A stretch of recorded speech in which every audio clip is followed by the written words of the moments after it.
Medical training is designed to look inward, identifying biological disease pathways and tracking cellular decay. The focus is the physical pathophysiology. However, for those living with chronic illness or disability, the biological diagnosis exists alongside a parallel set of social consequences. Clinical medicine views a diagnosis as a medical fact, but from a sociological perspective, it also functions as the assignment of a new social identity. This identity influences how others interact with the patient and can reshape the patient's own self-perception. Addressing the physical symptoms without accounting for the societal reaction results in an incomplete understanding of the patient's experience. To understand this process, we look to Howard Becker's 1963 labeling theory. This framework examines why society reacts to behaviors that fall outside the norm.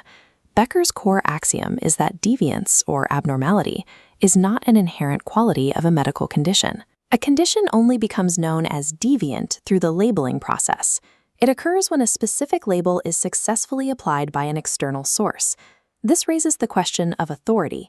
Who in society has the power and influence to make such a label stick? Once the label is applied, the social reaction to it often becomes more significant than the underlying physical condition.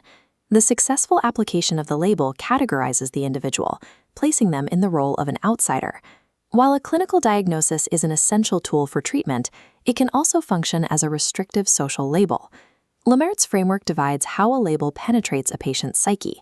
In primary deviance, the condition exists before public labeling, with marginal implications.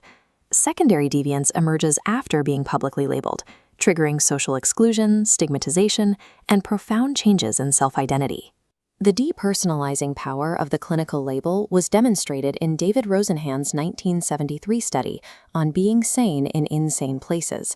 Rosenhan had 8 healthy researchers gain admittance to psychiatric hospitals by feigning a single symptom of a psychiatric illness.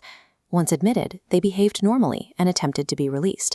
However, their actual behavior was ignored in favor of the diagnosis they had been given.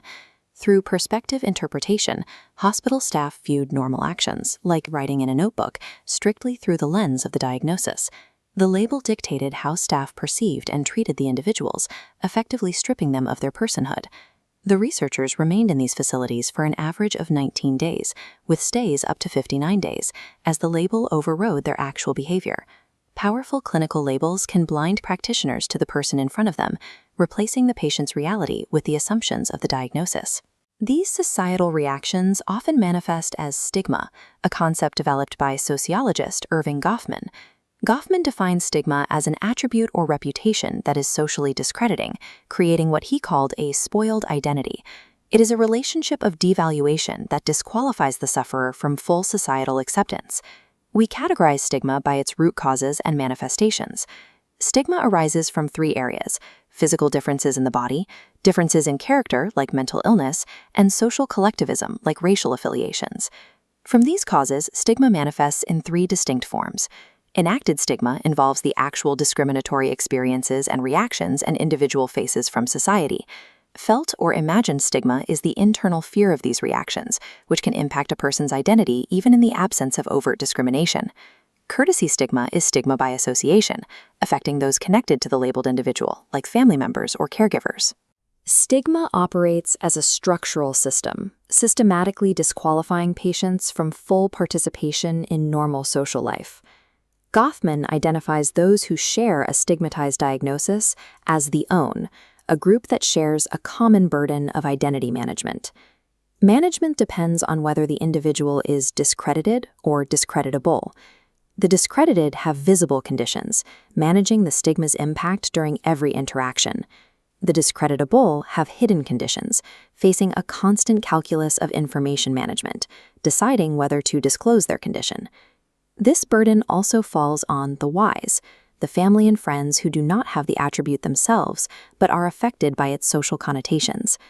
In a 1999 study, Hazel McRae found over 50% of spouses and children of Alzheimer's patients experienced embarrassment or shame due to courtesy stigma. Chronic illness forces both the patient and their support network into demanding lifelong roles of social identity management. These sociological pressures often create a negative feedback loop that directly impacts physical health. The cycle begins with the initial impairment, which triggers negative labeling. This labeling leads to the restriction of the patient's social roles and daily activities. These restrictions diminish self-esteem and heighten the experience of felt stigma. The patient may then withdraw from social life, leading to isolation and a loss of confidence.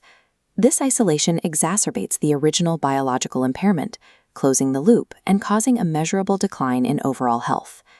This explains why patients with the same clinical markers can have vastly different outcomes based on their social environment. As a practitioner, you hold the institutional power to assign these labels. Stigmatizing language can undermine a person's sense of self and discourage them from seeking help. Breaking this cycle requires education to challenge misconceptions, the use of careful, humanizing language, and support for empowering legislation. Comprehensive clinical practice means treating the biological disease while providing the same level of care to the patient.